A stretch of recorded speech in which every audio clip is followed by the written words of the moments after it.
At the age of 12, I took my very first drink of alcohol.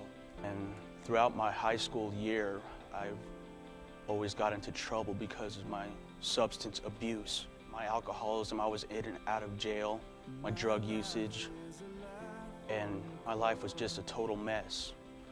And I did spend one consecutive 9 months in the San Juan County Detention Center. I was addicted, but there was one.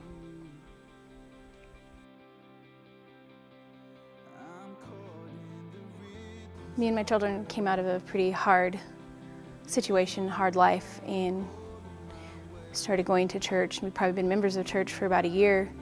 My son started having a lot of difficulties. There was a youth leader who coached a baseball team and made a pass at me one day, and I told him I didn't want anything to do with him. That he started becoming very mean to my son.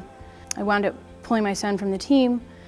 After I did that, I started getting a lot of, it felt like negative vibes from the church when I would go. I felt like I wasn't wanted there anymore, angry and sad, and I felt really betrayed by that.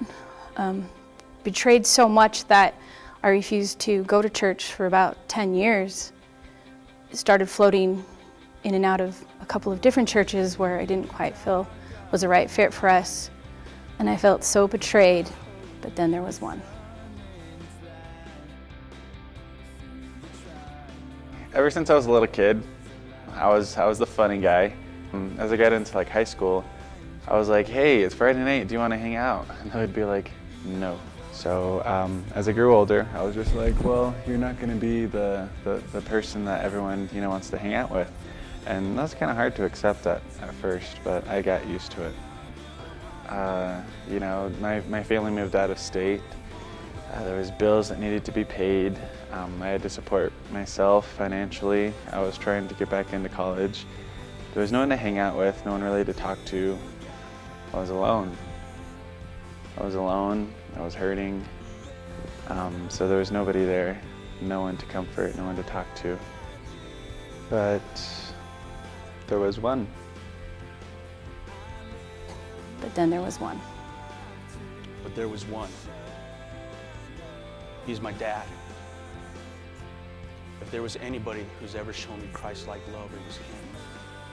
Even though I was bonded to that addiction, I was held in chains with that addiction, he was always there to embrace me.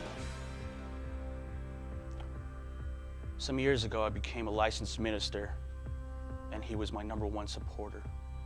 And Dad, I want you to know right now that I do love you. And thank you for everything you've done for me. Her name was Heaven Bond. Her and I became great friends, and she started going to this young adults ministry called 3D.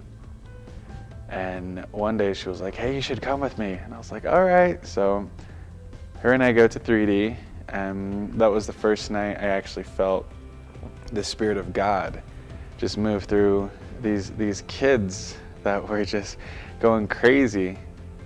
And it was like the more I went, the more in tuned I got to their frequency. I was no longer alone.